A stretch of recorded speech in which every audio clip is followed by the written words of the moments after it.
ನಮಸ್ಕಾರ ಸ್ನೇಹಿತರೆ. ಏನು ನಾವು ಇಲ್ಲಿವರೆಗೂ ಪಾರ್ಟ್ ವೈಸ್ ಮಾಡ್ಕೊಂಬಂದಿದ್ದೀನಿ. ಇಷ್ಟಿಷ್ಟು ಕ್ವಶನ್ ಕೇಳ್ತಾರೆ ಒಂದೊಂದು ಪಾರ್ಟಲ್ಲಿ ಅಂತೇಳಿ. ಒಲಿಂಪಿಕ್ ಆಗಿರ್ಬೋದು, ಕಾಮನ್ವೆಲ್ತ್ ಆಗಿರ್ಬೋದು, ಏಷ್ಯನ್ ಗೇಮ್ಸ್ ಆಗಿರ್ಬೋದು, ಯೋಗ ಆಗಿರ್ಬೋದು, ಫುಟ್ಬಾಲ್ ಆಗಿರ್ಬೋದು, ಅದೇ ರೀತಿಯಾಗಿ ವಾಲಿಬಾಲ್, ಬಾಸ್ಕೆಟ್ಬಾಲ್ ಹೇಳಿದೆ 3 ಕ್ವಶನ್ ಕಂಪಲ್ಸರಿ ಎಲ್ಲ ಎಕ್ಸಾಮಲ್ಲೂ ಕೇಳ್ಕೊಂಬಂದಾನೆ. ಆದರೆ ವಾಲಿಬಾಲಲ್ಲೂ ಕೂಡ 2ರಿಂದ 3 ಕ್ವಶನು ಎಲ್ಲ ಎಕ್ಸಾಮಲ್ಲೂ ಕೇಳ್ಕೊಂಬಂದಾನೆ. ಎಲ್ಲೆಲ್ಲಿ ಯಾವ್ಯಾವ ಕ್ವಶನ್ ಕೇಳ್ಯಾರ ಅಂತೇಳಿ ಇಲ್ಲಿ ವಿವರಣೆ ಸಮೇತ ಕೊಡ್ತಾ ಹೋಗಿದ್ದೀನಿ. ನೋಡಿ, ಫಸ್ಟ್ನೇ ಕ್ವಶನು ಏನಪ್ಪ ಅಂದರೆ 2003ರಲ್ಲಿ 2 ಕ್ವಶನ್ ಕೇಳ್ಯಾರೆ.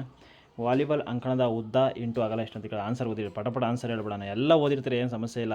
ನೆಕ್ಸ್ಟ್ ಯಾವ ರೀತಿ ಬರುತ್ತೆ ಅಂತ ಥಿಂಕ್ ಮಾಡೋದು ಒಂದು ಐಡಿಯಾ ಸಿಗುತ್ತೆ ನಿಮಗೆ ಅಂತ ಅಷ್ಟೇನೇನಿಲ್ಲ. ಫಸ್ಟ್ನೇ ಕ್ವಶನ್ ಬಂದು ವಾಲಿಬಾಲ್ನ ಅಂಕಣದ ಉದ್ದ ಇಂಟು ಅಗಲ ಎಷ್ಟು ಅಂದರೆ 18 × 9 ಮೀಟರ್ ಇರುತ್ತೆ. ಓಕೆನಾ. ಆದರೆ 2ನೇ ಕ್ವಶನು ವಾಲಿಬಾಲ್ ಆಟಕ್ಕೆ ಉಪಯೋಗಿಸುವ ಚೆಂಡಿನ ಸುತ್ತಳತೆ ಎಷ್ಟು? 65 ಇಂದ 67 ಗ್ರಾಮ್ ಇರುತ್ತೆ. 65ರಿಂದ 67. ಅದೇ ರೀತಿಯಾಗಿ ಮುಂದುವರೆದು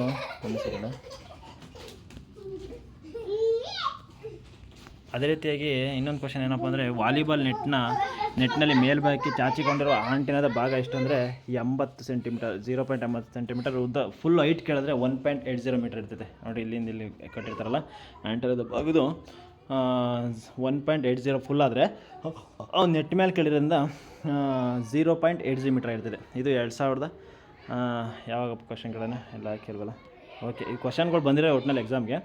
ಮಹಿಳಾ ವಾಲಿಬಾಲ್ ಅಂಕಣದ ನೆಟ್ಟಿನ ಉದ್ದ ಎಷ್ಟು ಅಂದರೆ 2.24 ಮೀಟರ್. ಅದು ಪುರುಷದ ಎಷ್ಟಪ್ಪ? 2.43 ಮೀಟರ್. ಇದನ್ನು ಎಲ್ಲಿಂದ ಅಳತೆ ಮಾಡ್ತಾರೆ ಅಂದರೆ ಈ ಮಧ್ಯ ಭಾಗದಿಂದ.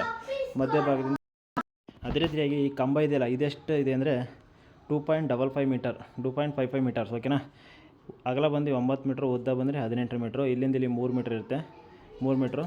ಈ ನೆಟ್ ಬಂದು 1 ಮೀಟರ್ ಇರುತ್ತೆ. ಇದ್ರ ಮೇಲ್ಗಡೆ ಇರೋದು 7 ಸೆಂಟಿಮೀಟ್ರು ಇದು ಟೇಪ್ ಹಾಕಿರ್ತಾರೆ. ಕೆಳಗಡೆ ಬಂದು 5 ಸೆಂಟಿಮೀಟರ್ ಟೇಪ್ ಹಾಕಿರ್ತಾರೆ. ಇಲ್ಲಿಂದ ಇಲ್ಲಿಗೆ ಆಂಟೆನ ಎಷ್ಟಿರುತ್ತೆ ಅಂದರೆ 1.80 ಮೀಟರ್ ಇರ್ತೈತೆ. ಓಕೆನಾ. ನೆಕ್ಸ್ಟ್ ಏನು ಕೇಳಾರಪ್ಪ ಅಂದರೆ ನೆಕ್ಸ್ಟ್ ಕ್ವಶನ್ ಬಂದು ಅದರಲ್ಲಿ ಆಟದ ನಿಯಮಗಳು ಮತ್ತು ಲಿಬ್ರೋ ಆಟಗಳು ಅಂತೇಳಿ ಕ್ವಶನ್ ಕೇಳಿದ್ದಾರೆ. ಏನೇನು ಕೇಳಿದ್ದೇನಪ್ಪ ಲಿಬ್ರೋ ಆಟಗಾರರ ಬಗ್ಗೆ ಅಂದರೆ ವಾಲಿಬಾಲ್ ಆಟದ ಒಂದು ಸೆಟ್ನಲ್ಲಿ ಗರಿಷ್ಠ ಎಷ್ಟು ಬಾರಿ ಆಟಗಾರನ ಬದಲಿಸಬಹುದು ಅಂತ ಕೇಳೋಣ. 6 ಬಾರಿ. ಇದು ಒಂದು ಕ್ವಶನ್. ಆದರೆ ಈ ಥರ ಕ್ವಶನ್ ಬಂದಿಲ್ಲ. ಅದರೊಳಗಡೆ 2012ರಲ್ಲಿ ಏನು ಕೇಳಾರ ಅಂದರೆ ಒಂದು ವಾಲಿಬಾಲ್ ಆಟ ಪಂದ್ಯಾವಳಿಗಳಲ್ಲಿ ಲಿಬ್ರೋ ಆಟಗಾರರನ್ನು ಎಷ್ಟು ಬಾರಿ ಬದಲಾವಣೆ ಮಾಡ್ಬೋದು ಅಂತ ಕೇಳಿದರೆ ಅದು ಮಿತಿ ಇಲ್ಲ, ಎಷ್ಟು ಬೇಕಾದ್ರೂ ಸರಿನೂ ಕೂಡ ಬದಲಾವಣೆ ಮಾಡ್ಬೋದು. ಆದರೆ ಸಹಾಯಕ ಆಟಗಾರ ಇರ್ತಾರಲ್ಲ ಅವ್ರು ಮಾತ್ರ 6 ಬಾರಿ ಸಬ್ಸ್ಟಿಟ್ಯೂಷನ್ ಮಾಡ್ಕೊಬೋದು. ಓಕೆನಾ. ಆಧುನಿಕ ವಾಲಿಬಾಲ್ ಆಟದಲ್ಲಿ ಲಿಬ್ರೋ ಆಟಗಾರರನ್ನು ಸೇರಿಸುವುದರ ಮುಖ್ಯ ಉದ್ದೇಶ ಅಂದರೆ ರಕ್ಷಣೆಯನ್ನು ಬಲಗೊಳಿಸುವ ಅಥವಾ ಸ್ಟ್ರೆಂತ್ ಡಿಫೆನ್ಸ್ ಮಾಡ್ಕೊಳೋದು. ಓಕೆನಾ. ಲಿಬ್ರೋ ಆಟಗಾರ ಆಕ್ರಮಣ ಮಾಡೋಂಗಿಲ್ಲ, ಸ್ಮ್ಯಾಶ್ ಹೊಡೋಂಗಿಲ್ಲ, ಫ್ರಂಟ್ ಲೈನಿಗೆ ಬಂದು ಪಾಸ್ ಕೊಡೋಂಗಿಲ್ಲ. ಅವನು ಏನಿದ್ರು ಅಂಡರ್ ಆರ್ಮ್ ಪಾಸೇ ಕೊಡಬೇಕು. ಅವ್ನು ಏನಂದರೆ ವಿಶೇಷ ಒಂದು ಕಲರ್ ಡ್ರೆಸ್ ಹಾಕೊಂಡಿರ್ಬೋದು. ಅವ್ನಿಗೊಂದು ಕಂಪಲ್ಸರಿ 1 ರಿಂದ 18ವರೆಗೂ ಜರ್ಸಿ ನಂಬರ್ ಇರುತ್ತೆ. ಅದ್ರೊಳಗೆ ಒಂದು ನಂಬರ್ ಕೊಟ್ಟಿರಲೇಬೇಕಾಗುತ್ತೆ. ಲಿಬ್ರೋ ಆಟಗಾರನ ಯಾವ ಸಂದರ್ಭದಲ್ಲಿ ಬೇಕಾದ್ರೂ ಕೂಡ ಬದಲಾವಣೆ ಮಾಡ್ಕೊಬೋದು.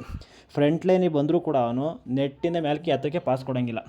ಇಷ್ಟು ಲಿಬ್ರೋ ಆಟಗಾರರ ಬಗ್ಗೆ ಸಂಬಂಧಪಟ್ಟಿರುತ್ತೆ. ವಾಲಿಬಾಲ್ ಆಟದಲ್ಲಿ ಅಂಕಣದ ಗೆರೆಗಳನ್ನು ಸೂಚಿಸಲು ನೆಟ್ಗೆ ಜೋಡಿಸುವ ಪಟ್ಟಿಗಳ ಬಣ್ಣ ಯಾವುದಂದರೆ ಬಿಳಿ. ಓಕೆನಾ, ಬಿಳಿ. 2011 ಕ್ವಶನ್. ಇದು ತಪ್ಪಾಗಿದೆ ಕ್ವಶನು. ಅಲ್ಲೇ ಬೇರೆ ಇದೆ, ಇಲ್ಲೇ ಬೇರೆ ಆಗಿದೆ. ವಾಲಿಬಾಲ್ನಲ್ಲಿ ಸರ್ವಿಸ್ ಬದಲಾವಣೆ ವಲಯ ನಿಗದಿತ ಅಗಲ ಎಷ್ಟು ಅಂತ ಕೇಳಿ ಅಂದರೆ ವಾರ್ಮ್ ಅಪ್ ಝೋನ್ ಅಂತ ಕೇಳ್ತಾರಲ್ಲ. ವಾಲಿಬಾಲ್ ಸರ್ವಿಸ್ ಝೋನ್ ಅಂದರೆ 3 ಮೀಟ್ರ್ ಹಿಂದಗಡೆಗೆ ಹಾಕಿರ್ತಾರೆ. 3 ಮೀಟ್ರ್ ಹಾಕಿರ್ತಾರೆ. ತೋರಿಸ್ತೀನಿ ಒಂದೇ ಸೆಕೆಂಡು. ಇಲ್ಲಿ ಇದೆಯಲ್ಲ, ಸರ್ವಿಸ್ ಮಾಡ್ಬೇಕಂದ್ರೆ ಹಿಂದಗಡೆಗೆ 3 ಮೀಟ್ರ್ ಗ್ಯಾಪ್ ಕೊಟ್ಟಿರ್ತಾರೆ ಅಲ್ಲಿ. ಓಕೆನಾ. ಅದೇ ರೀತಿಯಾಗಿ ವಾಲಿಬಾಲ್ ಅಂಕಣದಲ್ಲಿ ಕೆಳಗಿನ ಯಾವ ಗೆರೆ ಇರುವುದಿಲ್ಲ. ಬ್ಲಾಕ್ ಲೈನ್ ಇದ್ದೇ ಇರುತ್ತೆ ಗೊತ್ತು, ಸರ್ವಿಸ್ ಲೈನ್ ಇದ್ದೇ ಇರುತ್ತೆ ಗೊತ್ತು, ಅಟ್ಯಾಕ್ ಲೈನ್ ಇದೆ. ಆದರೆ ಮುಂಭಾಗದ ಲೈನ್ ಅಂತ ಎಲ್ಲೂ ಇರೋದಿಲ್ಲ. ಓಕೆನಾ. ಇದು 2017 ಕ್ವಶನು. ಅದೇ ಮುಂದುವರೆದು ಇತಿಹಾಸ ಮತ್ತು ಕೌಶಲ್ಯಕ್ಕೆ ಸಂಬಂಧಪಟ್ಟಂತೆ ಏನೇನು ಕ್ವಶನ್ ಕೇಳಂದರೆ ವಾಲಿಬಾಲ್ ಆಟವನ್ನು ಮೊದಲ ಬಾರಿಗೆ ಕಂಡುಹಿಡಿದವರು ಯಾರಂದರೆ ವಿಲಿಯಂ ಜಿ ಮಾರ್ಗನ್. ಸರಿ, ಇವರು 1917ರಲ್ಲೇ ವಾಲಿಬಾಲ್ ಎಂಬ ಹೆಸರು ಕೊಡ್ತಾರೆ. ಮೊದಲು ಇದಕ್ಕೆ ಮಿಂಟೋನೆಂಟ್ ಅಂತ ಇರುತ್ತೆ. 1964ರಲ್ಲಿ ಇದು ಟೋಕಿಯೋ ಒಲಿಂಪಿಕ್ನಲ್ಲಿ ಸೇರ್ಪಡೆ ಆಗುತ್ತೆ. ಭಾರತದಲ್ಲಿ ಒಲಿಂಪಿಕ್ ಫೆಡರೇಷನ್ ಯಾವಾಗ ಸ್ಥಾಪನೆ ಆಯಿತು ಅಂದರೆ 1951ರಲ್ಲಿ ಆಗುತ್ತೆ. ವಾಲಿಬಾಲ್ ಯಾವಾಗ ಕಂಡಿರ್ತಾರೆ 1895ರಲ್ಲತ್ತೆ. ಮೊದಲ ಬಾರಿಗೆ ಇದರ ವಾಲಿಬಾಲ್ನ ಕೇಂದ್ರ ಕಚೇರಿ ಎಲ್ಲಿದೆ? ಲೌಸೆನ್, ಸ್ವಿಟ್ಜರ್ಲೆಂಡಲ್ಲಿದೆ. ನೋಡಿ, ಇಷ್ಟೆಲ್ಲ ತಿಳ್ಕೊಂಡ್ರೆ 100% ಆನ್ಸರ್ ಮಾಡ್ತಾರೆ. 2ರಿಂದ 3 ಕ್ವಶನ್. ಆಂಟೆನ ಎಂಬ ಸಾಧನವು ಯಾವ ಆಟಕ್ಕೆ ಸಂಬಂಧ? ನೋಡಿ, ಎಷ್ಟು ಈಜಿ ಕ್ವಶನ್. ವಾಲಿಬಾಲ್ ಆಂಟೆನ ಗೊತ್ತಲ್ಲ ನಿಮ್ಗೆ, ಆಗಲೇ ಹೇಳಿದ್ದೀನಿ. ಇನ್ನು ಎಲ್ಲ ಓದಿರ್ತೀರ, ಸುಮ್ಮನೆ ಒಂದು ಸತಿ ಗ್ಲಾನ್ಸ್ ಅಷ್ಟೇ, ಇನ್ನೇನಿಲ್ಲ. ಓದ್ಕೊಂಡಾದ್ಮೇಲೆ ಒಂದು ಸತಿ ಕೇಳೋದೈತಲ್ಲ, ಅದು ಭಾಳ ಇಂಪಾರ್ಟೆಂಟು. ತಲೆಗೆ ಹಂಗೆ ಉಳ್ಕೊಳುತ್ತೆ. ವಾಲಿಬಾಲ್ ಆಟದಲ್ಲಿ ಅತ್ಯಂತ ಪ್ರಮುಖವಾದ ಮೂಲಭೂತ ಕೌಶಲ್ಯ ಅಂದರೆ ಲಿಬ್ರೋ ಕೇಳಬೇಕು. ಲಿಬ್ರೋ ಎಂಬ ವ್ಯಕ್ತಿ ವಾಲಿಬಾಲ್ ಆಟ ತಂಡದಲ್ಲಿ ಅತ್ಯಂತ ಪ್ರಮುಖವಾದ ಮೂಲಭೂತ ಕೌಶಲ್ಯ ಇರುತ್ತೆ. ಯಾಕೆಂದರೆ ಅವನು ಅಂಡರ್ ಆರ್ಮ್ ಪಾಸ್ ಅಷ್ಟೇ. ವಾಲಿಬಾಲ್ ಕ್ರೀಡಾ ಕೌಶಲ್ಯ ಪರೀಕ್ಷೆ ರೂಪಿಸಿದವರು ಯಾರು ಅಂದರೆ ರಸ್ಲೆ ಲಾಂಗ್ ಅಂತ ವ್ಯಕ್ತಿ ಈ ಒಂದು ವಾಲಿಬಾಲ್ ಕ್ರೀಡಾ ಕೌಶಲ ಪರೀಕ್ಷೆಯನ್ನು ಸ್ಕಿಲ್ ಟೆಸ್ಟನ್ನು ರೂಪಿಸ್ತಾನೆ. ಓಕೆನಾ. ಅದೇ ರೀತಿಯಾಗಿ ವಾಲಿಬಾಲ್ ಕ್ರೀಡೆಯಲ್ಲಿ ಪ್ರಸ್ತುತ ಅಂಕಗಳನ್ನು ನಿರ್ಣಯಿಸುವ ವಿಧಾನ ಯಾವುದಂದರೆ ರ್ಯಾಲಿ ಅಂಕಗಳು, ರ್ಯಾಲಿ ಸರ್ವಿಸ್ ಪಾಯಿಂಟ್. ಆ ಕಡೆಗೆ ಹೋದ್ರೂ ಪಾಯಿಂಟು, ಈ ಕಡೆಗೆ ಬಂದರೂ ಪಾಯಿಂಟೇ. ಸರ್ವ್ ಮಾಡಿದಾದ್ಮೇಲೆ ಒಂದು ತಂಡಕ್ಕೆ ಬಂದೇ ಬರುತ್ತೆ 100% ಪಾಯಿಂಟ್. ಹಂಗಾಗಿ ರ್ಯಾಲಿ ಪಾಯಿಂಟ್ ಸಿಸ್ಟಮ್ ಇರುತ್ತೆ. ನೋಡಪ್ಪ, ಇಷ್ಟು ಎಕ್ಸಾಮ್ಗೆ 22 ಕ್ವಶನ್ ಕೇಳಾನೆ. ಅಪ್ ಟು ಎಲ್ಲಿಂದ ಅಂದರೆ 2003ರಿಂದ 2017 ಎಕ್ಸಾಮ್ ನಡೆದಿರ್ತಕ್ಕೂ ಫಸ್ಟ್ 2-3 ಎಕ್ಸಾಮಲ್ಲಿ 2 ಕ್ವಶನ್, ಆಮೇಲೆ ನೆಕ್ಸ್ಟು 3 ಕ್ವಶನ್ ಬರ್ತವೆ. ಅದರಿಂದ ದಯವಿಟ್ಟು ಎಲ್ಲ ವಾಲಿಬಾಲು, ಬ್ಯಾಸ್ಕೆಟ್ಬಾಲು, ಕಬಡ್ಡಿ, ಫುಟ್ಬಾಲು ಇಷ್ಟು ಗೇಮ್ ನೋಡ್ಕೊತ ಹೋಗಿ. ನಾನು ಮಾಡ್ತೀನಿ ಆದಷ್ಟು. ನಾನೇ ಪಂಡಿತ ಅಲ್ಲ, ನಿಮ್ಮ ಥರ ನಾನು ಓದ್ತಾ ಇರೋನೆ, ಗೊತ್ತಿರೋಷ್ಟು ಮಾಹಿತಿ ಹಾಕಿದ್ದೀನಿ. ಇದ್ರ ಯಾರಿಗೂ ನೆಗೆಟಿವ್ ಕಾಮೆಂಟ್ ಹಾಕೋಕ್ಕೋಗ್ಬಿಡಿ ದಯವಿಟ್ಟು. ನಿಮ್ಗೆ ಇಷ್ಟ ಆದರೆ ನೋಡಿ, ಲೈಕ್ ಮಾಡಿ, ಸಬ್ಸ್ಕ್ರೈಬ್ ಮಾಡಿ. Thank you.